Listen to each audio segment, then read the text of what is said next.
me, your host, Sean Lynn, in the pub for a Dram with Friends, where we talk about faith, family, food, and fun. Pull up a chair and I'll pour you a drink.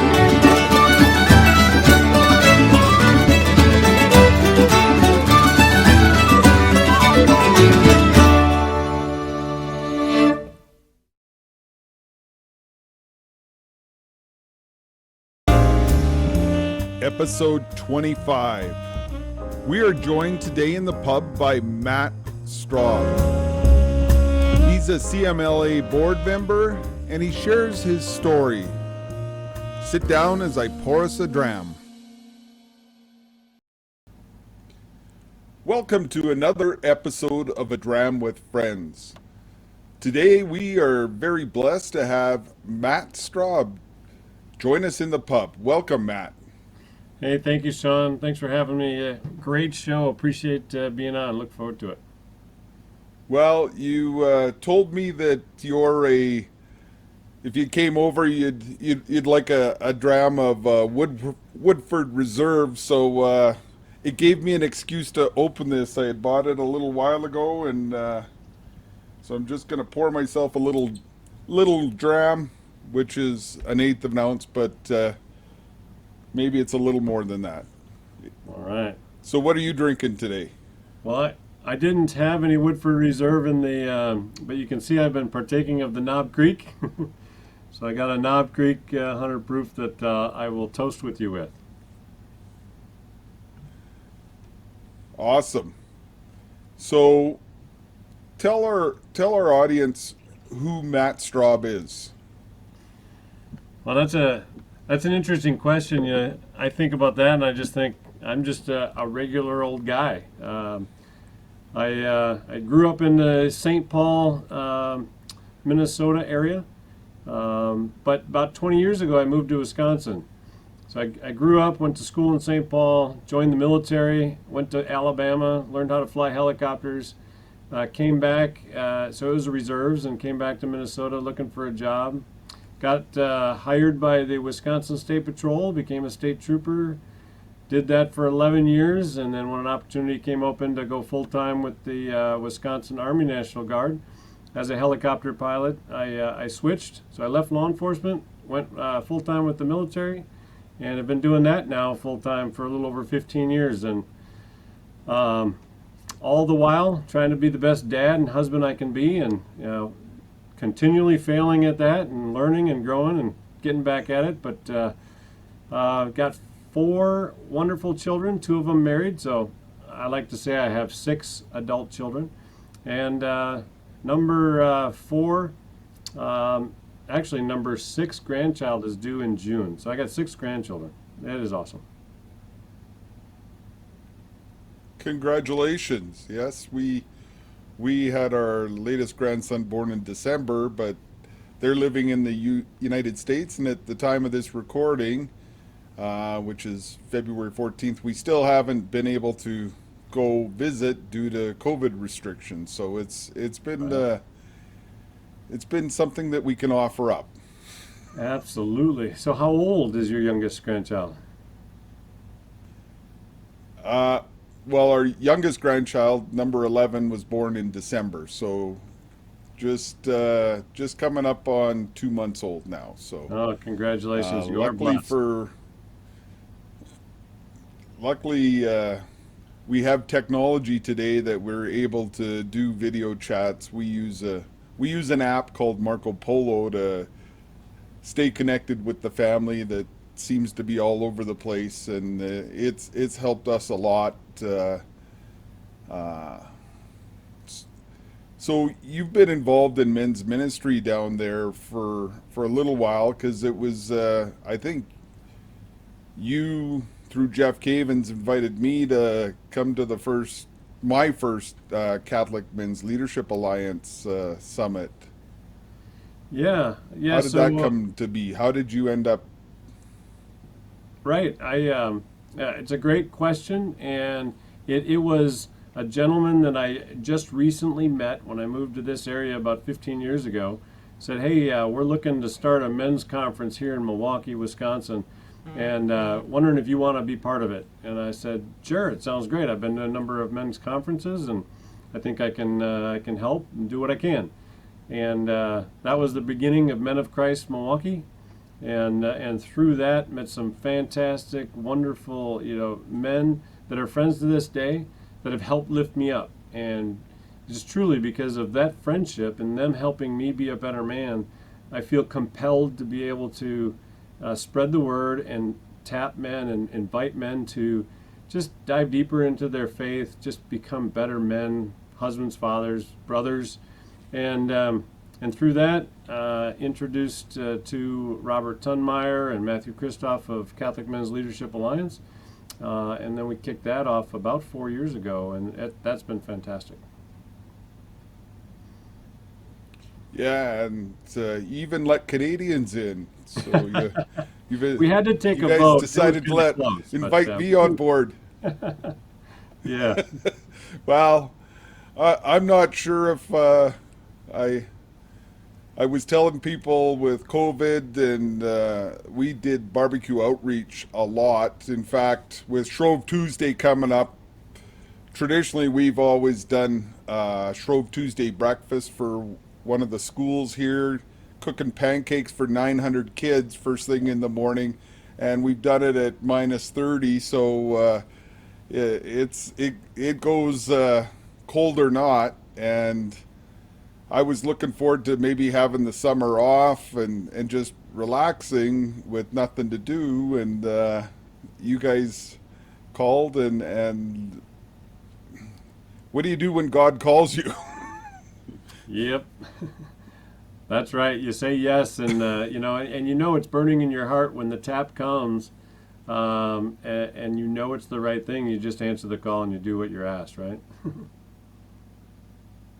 Well, like St. Joseph got up and did it, right? Then it's the year of St. Joseph, and it just seemed like something that needed to be done. And due to your invitation, uh, feel this very strong pull to engage men across Canada, because that's what that's the mission you guys gave me. Yeah, just go and convert all the men's ministries in Canada, and we want a vibrant men's ministry in every diocese. So, wow, Right. how did that dream come about? So, so it was. We've noticed for years, and that there's little pockets of goodness all over the country and really all over the world, and there's men doing great things, but there was no unity of effort. There was no supporting each other. So a men's ministry in one city in the U.S. would have a great vibrant ministry and then run for 3, 4, 5 years and then die off. And why was that? And it was the men working on that mission, got tired, and you just need someone to give them a shot in the arm and say, what you're doing is making a difference. You're making a difference in men's lives and really changing the culture one man at a time. But there was no unity of effort. So that was really the mission that's grown out of Catholic Men's Leadership Alliance, is just to help connect the dots and build unity. And you're a huge part of that up in Canada. I mean, it's a vast, huge country that has some great things going on, but to unify them and support each other, that's huge. And you're doing great work up there. Well, and that's what we're hoping to do. God Squad Canada was always part of our name, although we hadn't bridged out, and uh, I didn't have the brains to quit after 5 years. So we're coming up to our 24th annual men's conference. Wow. Uh, Never give up, never surrender is my motto. So we're gonna see if we can engage the men from across Canada under St. Joseph, our patron for Canada. So it's quite exciting, and it's so interesting to be part of that organization that you guys started, and the the direction that you're going is quite exciting. Yeah, and I'll tell you, you must have one of the longest running men's ministries in North America. Having done it for 24, 25 years, that is fantastic. Very few, make it past, like I said, about 5 years. There's a number in the 10, 15 years, but boy, to make 25 years, your guys' hearts are all in the right spot, and you're doing great things. And you're absolutely right about Saint Joseph, and him being your patron. He's the patron of the Catholic Men's Leadership Alliance. It's the year of Saint Joseph, and the Holy Spirit is bringing all of this together, right? As we, as men connect and grow, we can always look to Saint Joseph as an example. He's the one that answered the call in a dream and just did everything he was asked for, never complained, and we can use him as our intercessor. Use his strength. He sits right there next to Jesus, and we'll go to him and um, intervene for us. It's huge. He's a great resource, great help. And we've been going to him right from the beginning. We do a 9-day novena before every single conference we've ever done, and we've in gone several times during the year as well for other projects, and I usually have to hit him up a couple times for personal requests as well. Uh, Raising 8 kids on one income as a law enforcement officer is has had its challenging times, and it's good to have a buddy with you as you're going through that. Absolutely. Yeah, yeah. I've So, always had a affinity to Saint Joseph and Saint Michael, right? As a law enforcement officer, looking for Saint Michael and his guardianship, and really you have sacrificed, and you said it. Living on one income. That means that you and your family have sacrificed to be able to have one parent home, provide for the children, give them the upbringing, the best one that you can. We did the same thing. My wife has been, since our oldest, who is now going to be 30 in a couple of months, was 5. She has, taken care of the home and taken care of raising the children, and provided me, the freedom to, pursue the career and still not neglect the family. And I think that partnership that we have has been fantastic. There isn't anything I am not I haven't accomplished without her being right by my side, and that's important, right? That unity. I've been blessed. I got a wonderful, wonderful bride that has been with me for more than 30 years now, so it's been great. amen to that. I too am blessed. And it's interesting going into law enforcement, and I'm sure it's the same down there. The divorce rate is astronomical within law enforcement. It Yeah, because of the stuff that guys are dealing with, and my goal when I started was to leave the job with the same wife I came in with, which uh, sh- I'm very blessed to have such an understanding wife and supportive. Michelle has not encouraged our kids to follow in my footsteps, but yeah, it's something that is such a blessing because there are those rough days. And yeah, how have you been able to keep the faith as law enforcement now Army? yeah.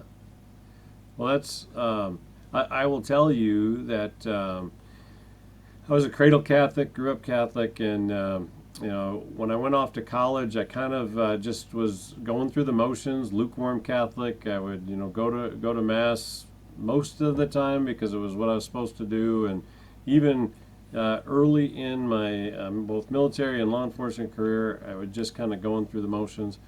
Um, I don't even think I thought about, hey, I want to make this through my career with my bride. But I tell you, my wife and I started to struggle. The stresses of law enforcement, the stresses of, a couple of different parallel careers, kids, all of that going on, and not having the importance and focus put on God. We really strained our marriage and almost broke up. when our children were real young, and we made a decision, and we got there at different times, but thankfully close enough in time, both independently, that God needs to be more important in my heart and my life, and that's the only thing that saved our marriage. I would tell you, if we didn't have God as the first and foremost in each of our individual lives, and then collectively by praying together and just being united in our faith, we would not be together today. So the stressors you talk about in law enforcement, tremendous. They're very similar in the military. I've been deployed overseas in both Iraq and Afghanistan. 4 times I've been gone away from the family for a year at a time. And you don't make it through those kinds of events, or those kinds of challenges and sacrifice without having a true trust in God, to be able to come out on the backside stronger and better than you were going in. So that's the secret sauce, just having that personal relationship with God. Sounds like a similar path that Michelle and I took, where we had what we call a reversion or whatever. We were cradle Catholics, and it was right around our 10th anniversary that we renewed our vows. We went away for a weekend, listened to Scott Hahn tapes and Jeff Caven tapes and Steve Wood tapes. And for the young people out there, a cassette tape is something that you used to listen to. Yeah, yeah. So research it in the history books. But it's and came back stronger with that mission that we need to share this with everybody. And we started a little bookstore called Catholic Corner, where we'd set up at the back of churches, and that's how we got involved. And then I met Steve Wood at a conference up in Edmonton, and that was we were pregnant at the time with our fourth child, and just hit it off. And he invited us to help him bring in materials for St. Joseph's Covenant Keepers, and Oh, yeah. that's how God Squad basically started. Was Mark Shea actually wrote an article for Steve Wood for his magazine after our very first St. Joseph's Covenant Keepers conference, and he coined us the God Squad because it was 4 police officers that put on the men's conference and at the time. And since then, I'm the only remaining standing member because they all retired or moved on, and I'm th- I've been blessed to have other men step into the role of being leaders. So Yeah, you talk about that reversion, and I think it's when we took it on personally and made a new covenant to pursue that. And I tell you, even more so, stress in our lives is that we had 2 children, and we were struggling to have more children. We wanted to have more children. I'm not really sure our mentality about it, because our marriage wasn't all that good. Maybe we thought more kids was going to help solve things, and I don't know that would have. But we started going to adoration once a week, and it was without fail. It wasn't at our parish, and our pastor helped us through our marriage struggles, and we're friends with him to this day after several moves around the country. But he had pointed us to adoration, and so we started going to adoration and praying for children and praying for our marriage.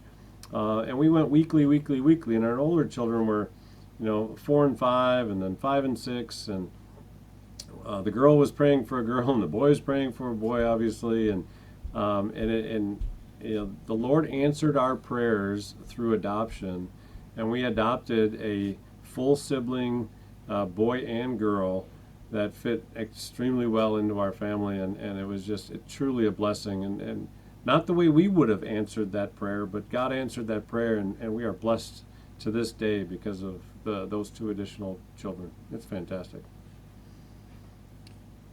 and thank you for sharing that. I know many families that have taken that avenue, and it's blessed their lives incredibly. And and for I've got a couple segments in the show, and a lot of young men are struggling even knowing what a man is today. And one of the segments is, what advice would you give your 18-year-old self, Mm. in hopes that share a little wisdom with your years walking Yeah. this earth? You know, and boy, there's just so much that runs through my mind about, okay, don't do this, don't do that, do this, do that, don't do what I did. But you know, it boils down to this, and I read this actually this morning in my daily prayer time, and I have a couple of different resources that I read, but one was the quote, "If you love me, follow my commandments." And the reflection that went with that, because I've heard that many, many times, if you love me, follow my commandments. But most of the time, what we hear is, follow my commandments. Do what I say. If you follow the Ten Commandments, you know, that's what you need to do. You need to go to church on Sunday. You need to, you know, not sin. That's how you're going to follow me. But it's preceded by, if you love me, follow my commandments. And if you put them together, it's really easy to follow the commandments out of love. And then, you know, it further went and explained, when you first fall in love with your bride, and your bride asks you to do something, out of love, you're like, man, anything. I'll do anything for you. And then, you know, as time goes on, if she asks you for something 10 years down the road, you're like, I'm busy. Can you do that yourself? It's the same request. It's where you get it from, and it's out of love that you're like, I'll do anything for you, dear. And if you keep the spark of love for God, following the commandments is easy. And you know, people look at either the Catholic Church or the rules that we have as burdensome rules. But if you love God, they're not burdensome. They're freedom making. They give you freedom. And so I would tell myself back at 18 years old to learn to love the Lord and find a way to build that relationship and love. The rest all falls in place. And there's so much wisdom in that. That was kind of eye opening this morning. And it is just, it's freeing, right? I mean, you know, you look at trying to work on self mastery or giving up something for Lent, and it's not about the what it is you give it up, but it's how you give it up. What are you doing it for? And it's to find God first and foremost in my life. And if I'm putting Him first, everything else will be better in life. And I'll tell you that, try to find a way to build that friendship and relationship with God, with Jesus, to help your life go better. That's, I think, the crux. And you talk about your resources, and we're living in a time where we have an abundant of resources to get to know God through the Catholic Church. You look at the phenomena of the Bible in a Year with Father Mike Schmitz, which is one of the top podcasts. And to know God, you need to walk with Him. And Catholic Men's Leadership Alliance has heroicmen.com as a platform where not only this show, but they've got so many resources to help you. There's lots of material out there to help you, young men especially, fall in love with God and figure out their relationship with Him. Yeah, absolutely. In fact, you know, So, what? no, go ahead, Sean. Go ahead. Well, no, go ahead. I was going to move on to the next segment, but if you had a point to make about the resources, that would be good.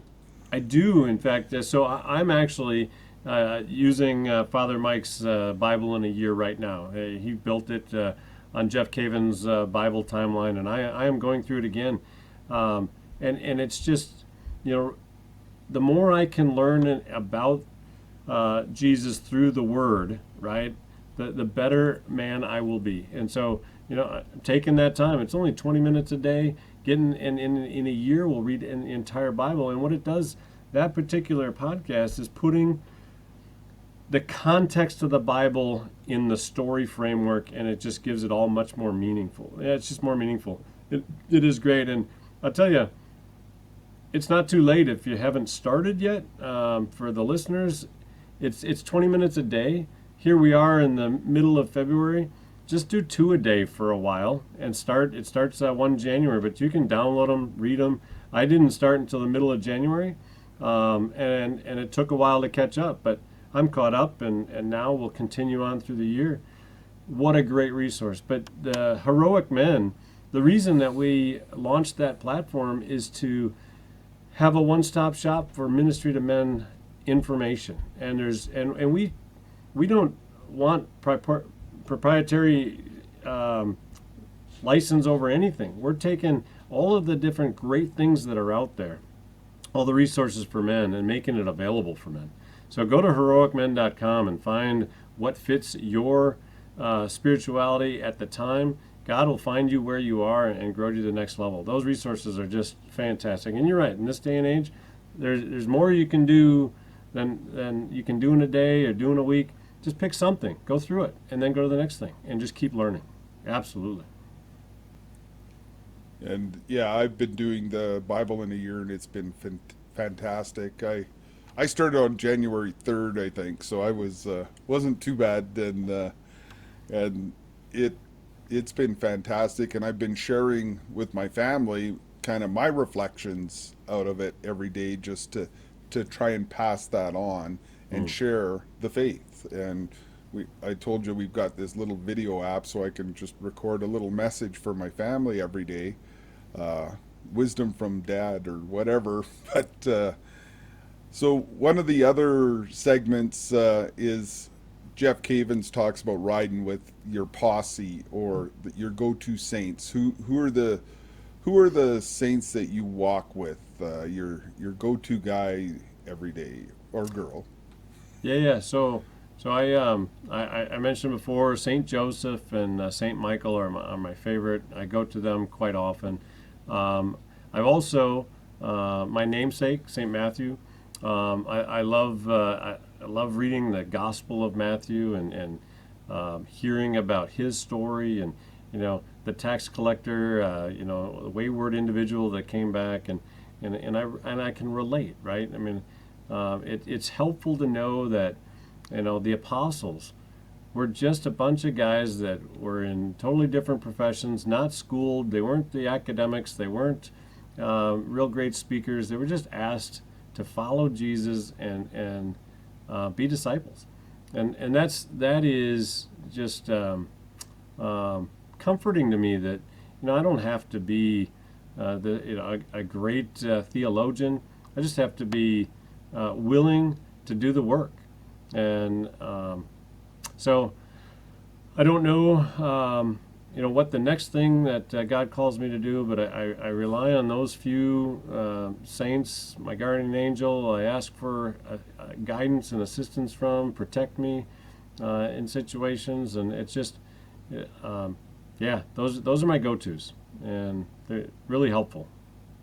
Well, I've got a couple of those, St. Joseph and St. Michael. They've both been on my right and left hand side wherever I go.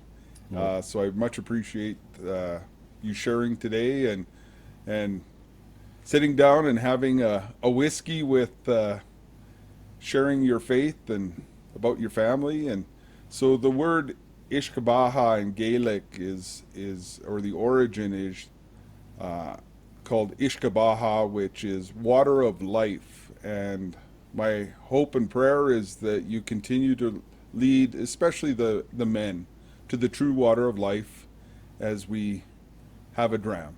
So, Ishkabaha. Thanks for joining us, and I look forward to maybe ride my motorcycle down there in Wisconsin again. Sounds great. Love to see you. Love to see you. So I hope you have enjoyed this episode of A Dram with Friends. Like and subscribe. Go to all podcast platforms to look for it on podcast, or go to godsquad.ca to support our mission.